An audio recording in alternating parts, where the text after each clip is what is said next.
Hi guys, how are you all today morning? Good morning. Today is 15th September 2023.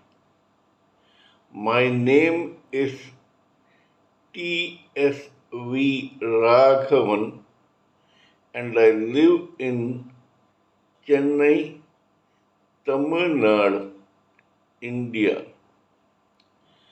This is my spiritual vlog on YouTube. Hardan, Hardan, Hardan, Haribol, TRSV, Nectar, NECTAR, Nectar. In this particular vlog, in all my previous videos, we have been discussing about the knowledge and information that we have gleaned through the study of spiritual books, scriptures, contemplation on the material universe, and meditation on the spiritual universe.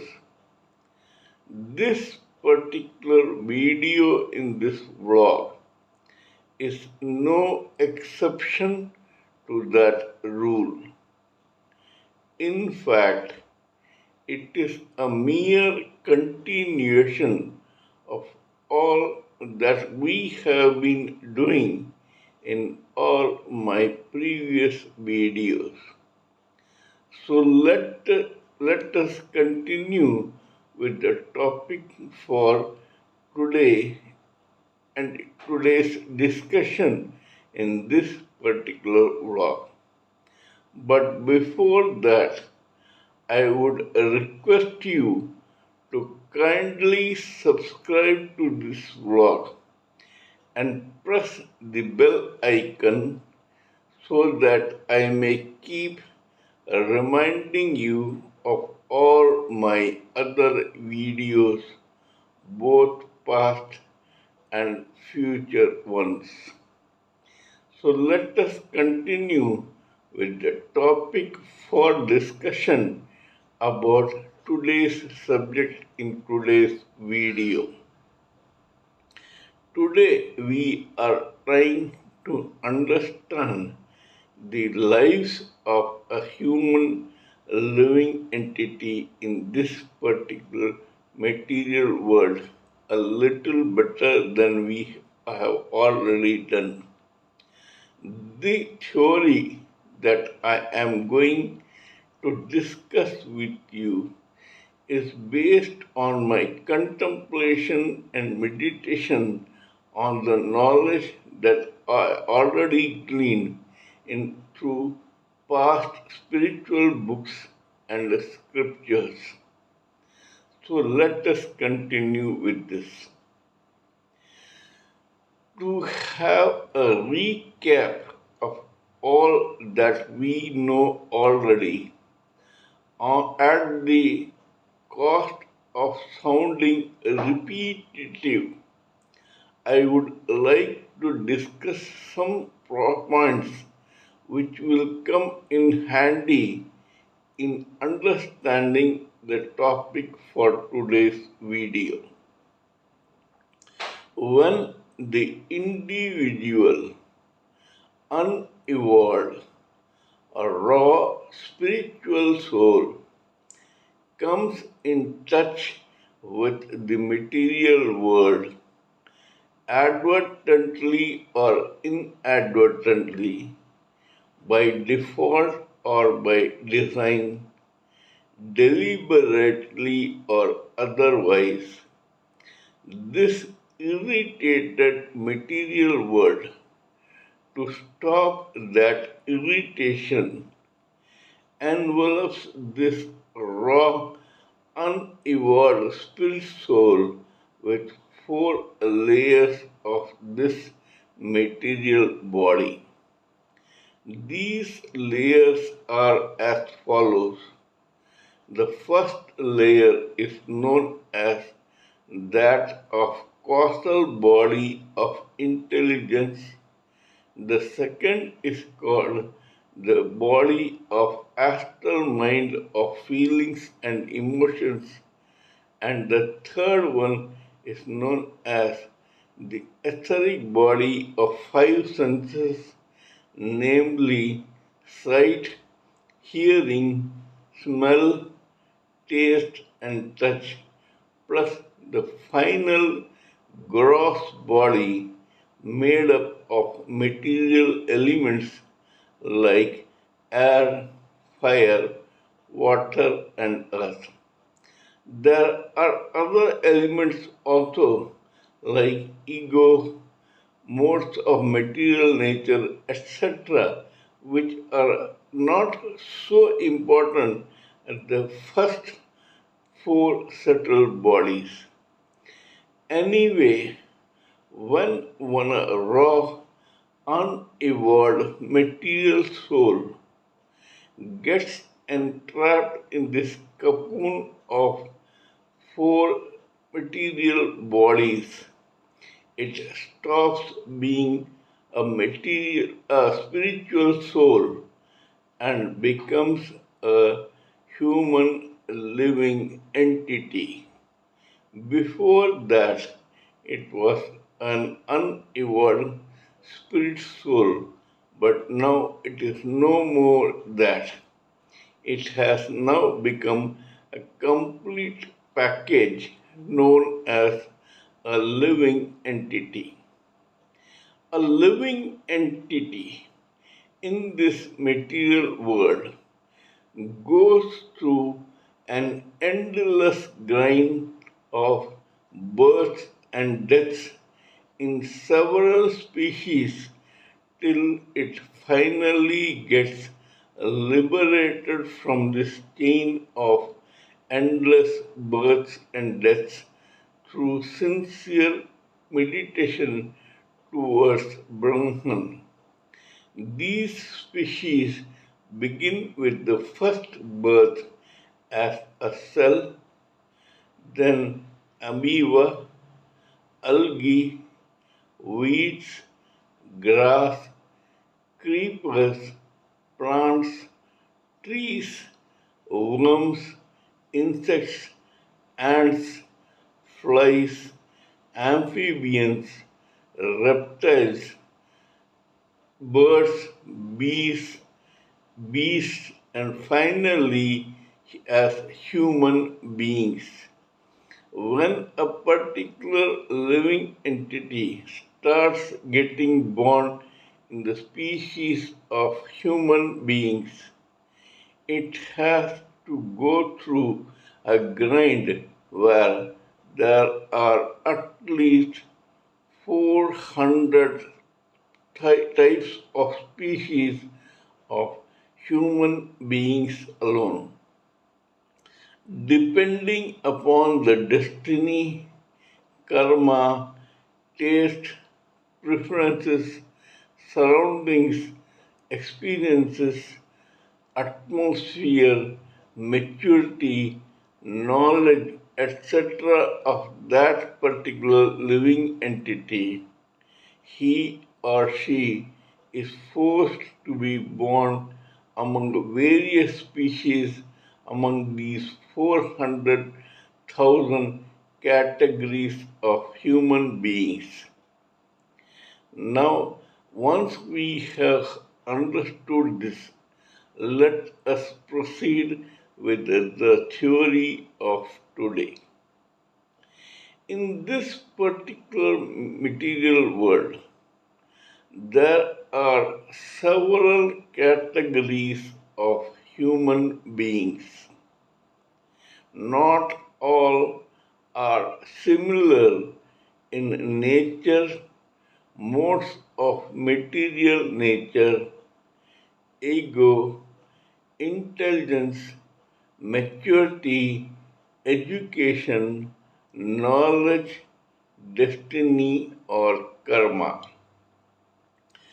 These people who are born in this particular material world as human beings are broadly divided into four categories. Now we will try to analyze each of these categories. At any given time in this society, there are, say, 100% human beings of various species. They all depend on the category to which they belong. Majority of them are in a vegetative mood, whereas some, due to their efforts, karma, and destiny, belong to other categories too. The lowest of these categories is that of hellish planets in this universe. These hellish planets are seven in number, with the highest being Atala, second Vitala, third Sutala, fourth Mahatala, fifth Talatala, sixth Rasatala, and seventh Patala. The category of inhabitants of all these hellish planets are quite different in themselves. Some are huge, gigantic, muscular, and physical. Some are malicious, cunning, jealous, and envious, and the others are extremely intelligent, creative, and trying to do something good even in those hellish planets. It all depends on those inhabitants' individual karma or destiny. But one thing is a fact: all of them, or most of them, are materialistically inclined. These inhabitants in the hellish planet sometimes do some karma or effort which pleases their own rulers in those hellish planets, as a result of which these people get enlightened for a promotion. This promotion is as a sojourn into this material world. In other words, for those inhabitants of this hellish planet, it is climbing up when they get incarnated into this material world. In this material world, these inhabitants of hellish planets continue to have traces of their own nature when they are born here. The fact remains that these people are slightly different from the commoners in this material world. These guys are far more selfish, greedy, in love with material opulences, unscrupulous, cruel, violent, etc. Birds of the same feather flock together. On an average, inhabitants from hellish planets or various hellish planets who have come for a sojourn in this material world keep to themselves. They don't want to interfere with the common human population or multitude in the society. There is a lot of politics, intrigue, violence, murders, mayhem, etc. in their own society of select inhabitants of the hellish planet who have come here into this material world to snatch a pie of the material opulences in this material world. Pickpockets, thieves, dons, gangsters, criminals, rapists, murderers, thugs, and hitmen, etc., who belong to the underworld are from this category alone.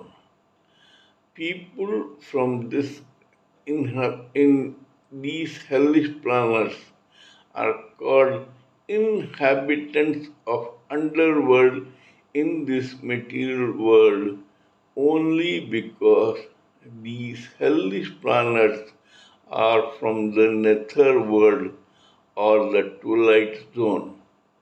These people are mysterious by nature and they don't usually mix up with the multitude. Yes, it is another matter that advertently or inadvertently, deliberately or otherwise, knowingly or unknowingly, some from among the multitude get attracted to this underworld because it looks very shiny, glittery, and glamorous to them. Whether these genuine inhabitants recognize these multitude of ordinary society, understand them, accept them or not depends entirely on those inhabitants of the underworld. They have their own set of rules and regulations which only inhabitants from hellish planet can understand and respect. This is a small category of inhabitants in this ordinary material world. The second category, which is actually a majority in this society, is of ordinary human beings who come here, are born here, and they live here in almost a vegetative state. They are like zombies in a trance who just wish to enjoy the material opulences of this material world according to their own destiny, karma, taste, preferences, etc. They are not like the inhabitants of the material world, but they are all inhabitants of the hellish planets, but they are also as much interested in or attracted to the glitter and glamour of this material world. Such people are born here, die here, and are reborn here time and again through their endless cycle of births and deaths. However, among them, some rise to a level where, after their deaths, they go to a loka called Pitraloka. Pitraloka is one loka or abode where ancestors of human living entities dwell as subtle bodies after their demise, only to come to this material world again in their next birth. That is, people who belong to this Pitraloka are those who live in this society, are born in this society, enjoy life in this society, die, and instead of circulating in this material world to be born again as human living entities, go to this Pitraloka for some time, and after spending some time in that Pitraloka, come back to the same material world again and again. This goes on till those souls get fully evolved to be liberated from this repeated cycle of births and deaths.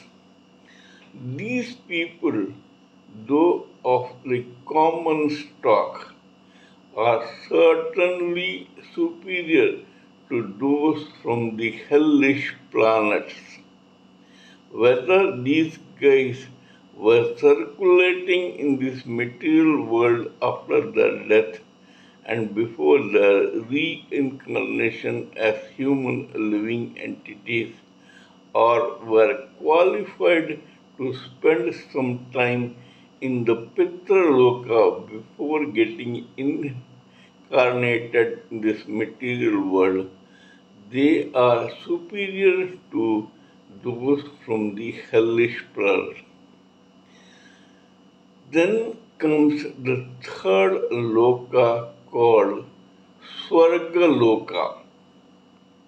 Among the multitude of ordinary human living entities here, there are some who, due to their own destiny or karma, their noble deeds, their experiences, intelligence, and a noble outlook towards life, collect some karma or destiny which qualifies these select type of living entities to be promoted to the Swargaloka after their demise.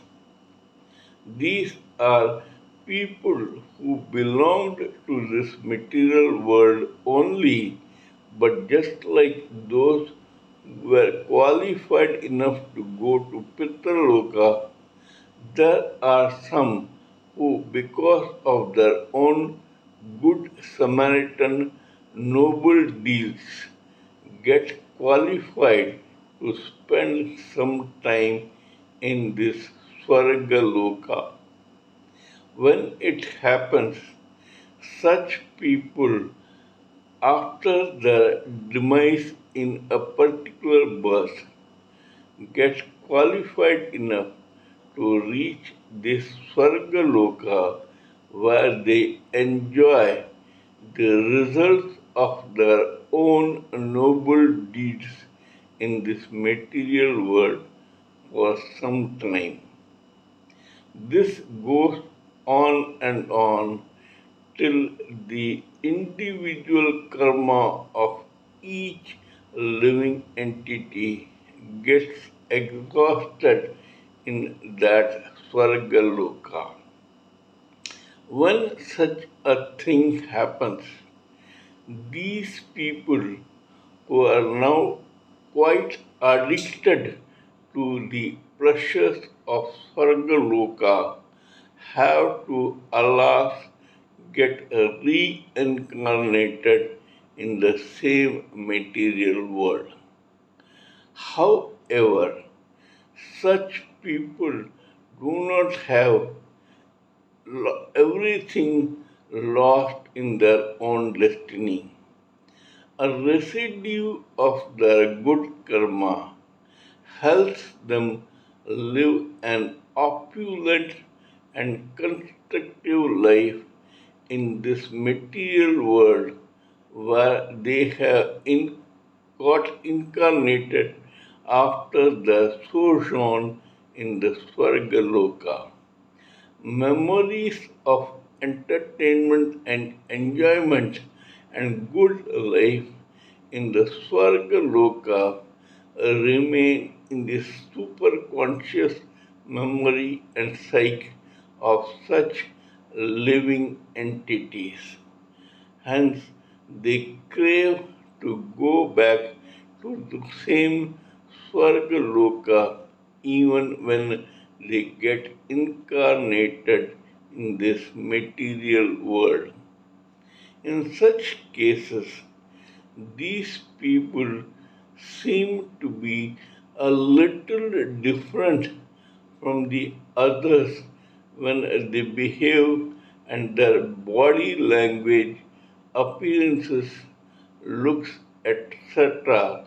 seem to be different from those of other inhabitants and multitude in this material world. Very rich people, wealthy people, people from exalted societies, extremely good looking people, famous stars of all types and from all walks of life, and guys who are able to have a superior air in themselves belong to this category. It is not at all necessary that they are deliberately conceited or vain. Actually, they are built that way because of a chip on the shoulder thanks to their own efforts in this material world, which selected them to have a sojourn in the Swargaloka. We must appreciate that even these inhabitants of the material world belong to the common stock and were in this common stock as normal human beings before they were qualified for a sojourn in this Swargaloka.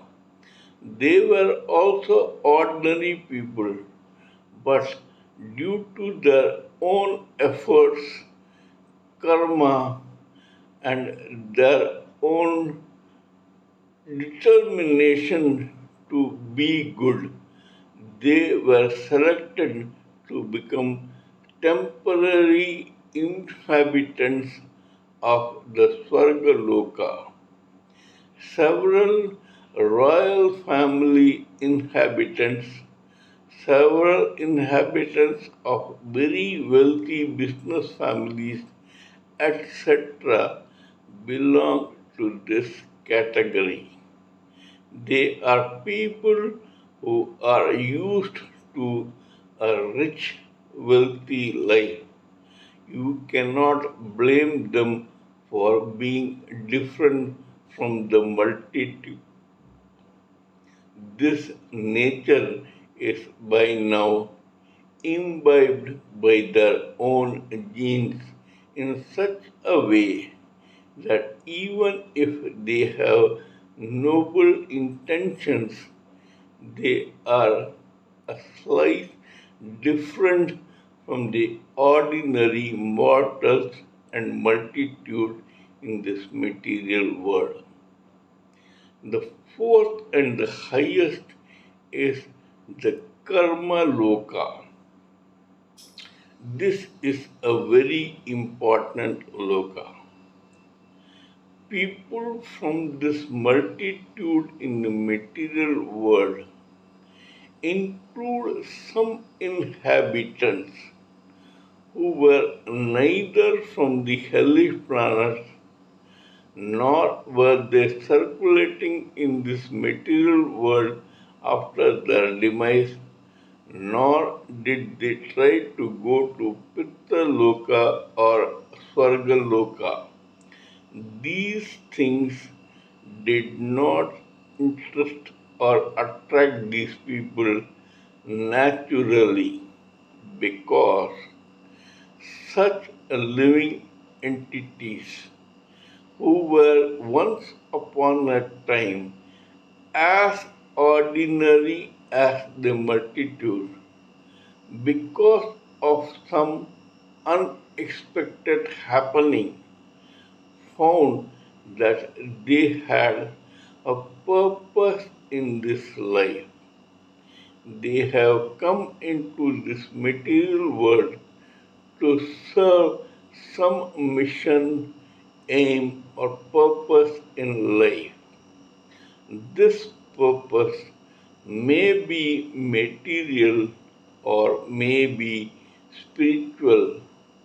These guys have not come here to enjoy life like the other inhabitants of this material world. They are not attracted towards success, money, opulence, comforts, luxury, etc.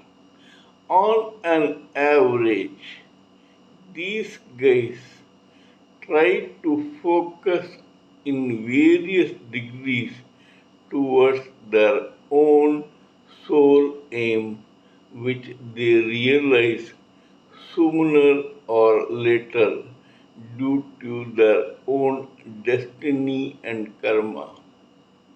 But once they realize their true aim, there is no looking back for such inhabitants of this material world.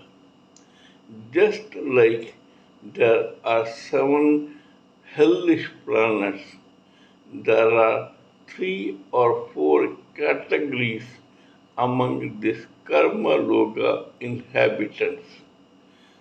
For the understanding of every viewer of this vlog, let me tell you that we can safely imagine that those from Karma Loka, Jnana Loka, and Dhyana Loka belong to this category.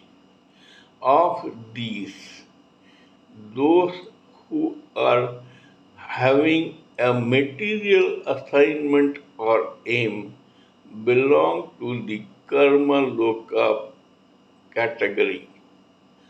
Those who are interested in the material side but are also attracted to the spiritual side belong to the jnana loka.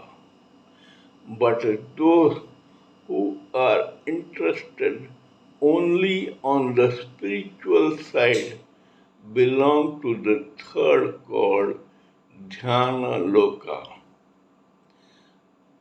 Mr. Dhiru Bhai Ambani, Mr. Aditya Vikram Birla, Mr. J.K. Singhania, father and son, people who have found business houses of repute, Mr. Bill Gates, Mr. Steve Jobs of Apple, Mr.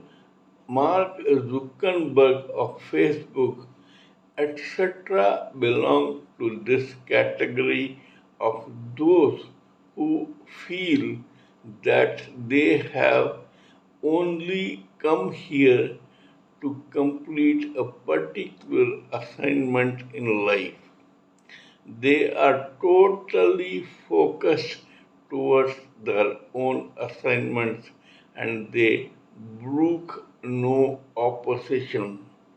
Yes, in many cases, thanks to the individual karma and destiny of a living entity, he or she may face some hindrances or roadblocks, but these are only pillars in the road to success and achieving their own aim or goal in life. These people are so focused and concentrated on their assignment that they don't even notice these roadblocks. Sooner or later, these people are able to achieve their ultimate goal in this material life. These guys belong to the karma loka.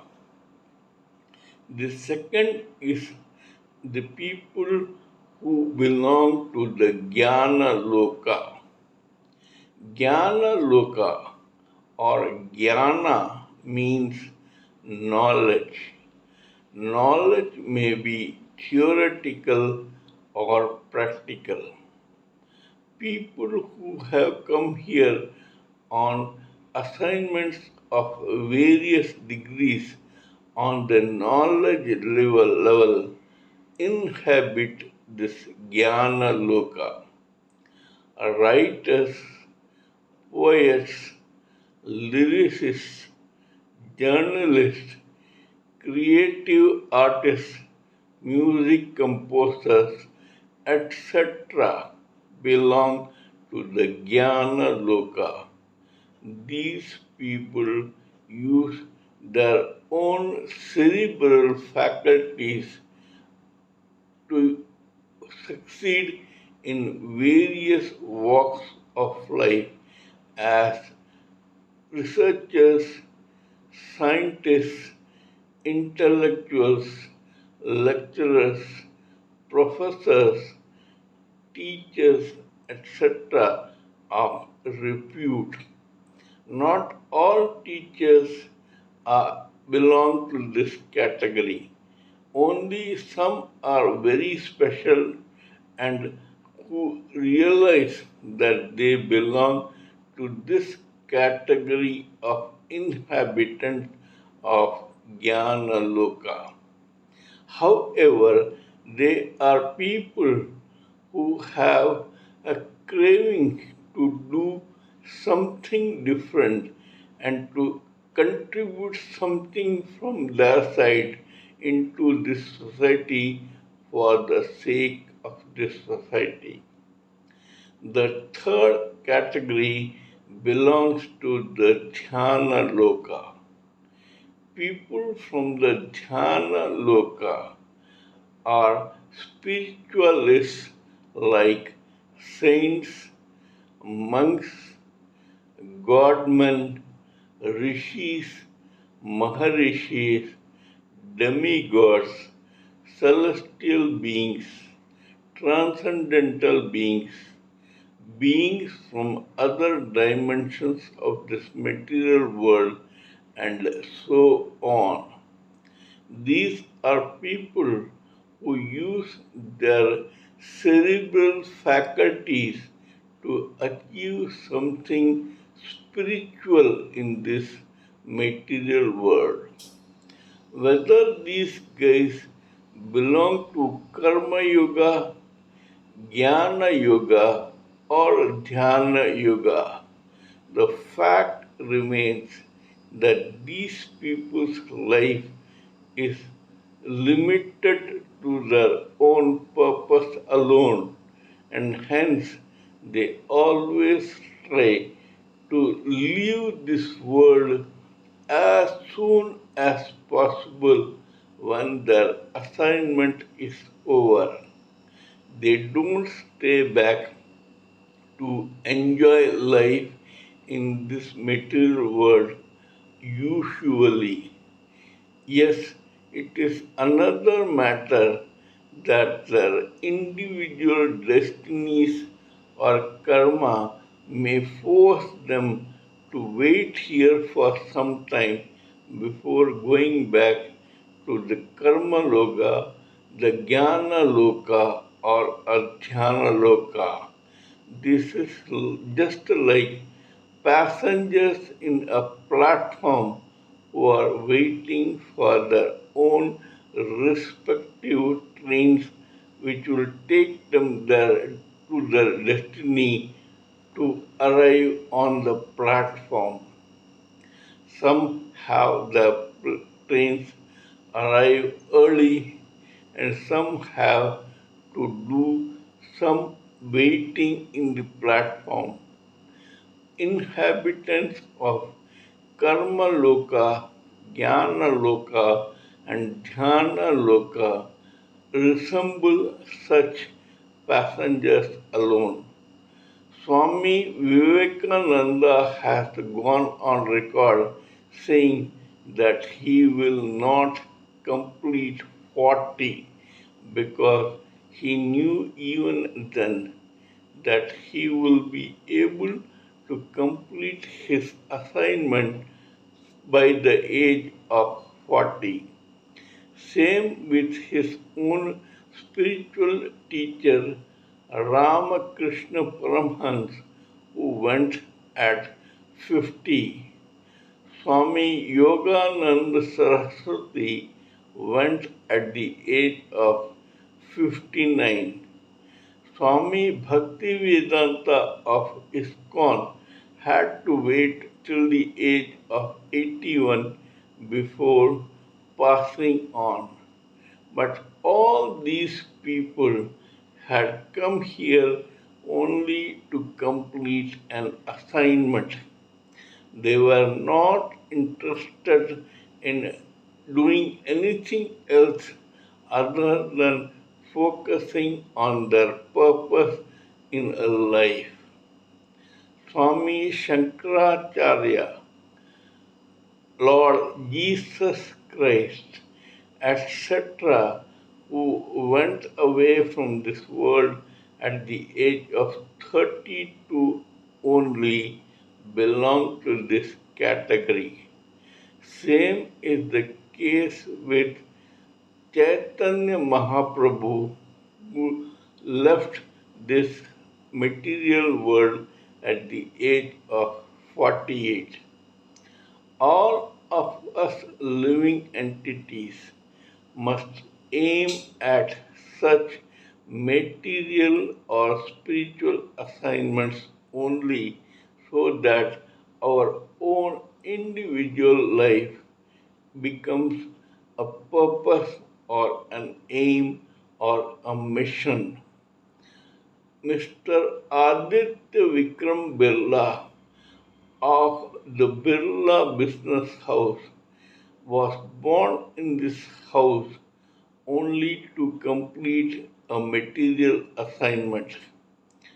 He started 70 to 75 factories in 6 different countries in this world only for that business house, and he started at 21 years of age and went away from this world at 51 years of age. What he achieved in 30 years, not all mortals can do. Same is the case with Mr. Dhirubhai Ambani of Reliance, who left this material world for his own karma loka after completing some 67 or 69 years of age. But by then he had started and was operating a conglomerate which is still very, very successful as Reliance. There was one takeover artist called Mr. Manu Chabadia. He purchased several companies including Apollo Tires or Dunlop Tires. This guy also lived only up to the age of 56 before leaving an empire for his family to control and execute or regulate in his own absence. His own family is running that conglomerate which he created on his own steam. The examples are many. Steve Jobs, the man who was responsible for creating Apple computers, left for his heavenly abode at the age of 64 only. Bruce Lee, who introduced martial arts to this material world through his own film stardom, lived only till the age of 32 or 33. The examples are many. We must take a leaf out of the life of such people who come here, complete their missions, and leave for another assignment someday later. We must not waste even one moment in this material world after we have completed our assignment successfully. The ultimate aim for every spirit soul turned living entity is to first get self realized, then get liberated from this chain of repeated births and deaths, and finally get delivered as a completely evolved spirit soul into the Supreme Personality of Godhead. This is all I wanted to tell the viewer in this particular video. Kindly let me know what you think of my talk on this particular matter. Please give me your own expert views, thoughts, ideas, and opinions so that I may blend everything together for the sake of this society. Before concluding, let me remind you that I am also a published author with Amazon Kindle and paperback. I write on spiritualism, fiction, and assorted subjects. Spiritualism happens to be my favorite subject. Till we meet in my next video, it is good morning from TSV Raghavan.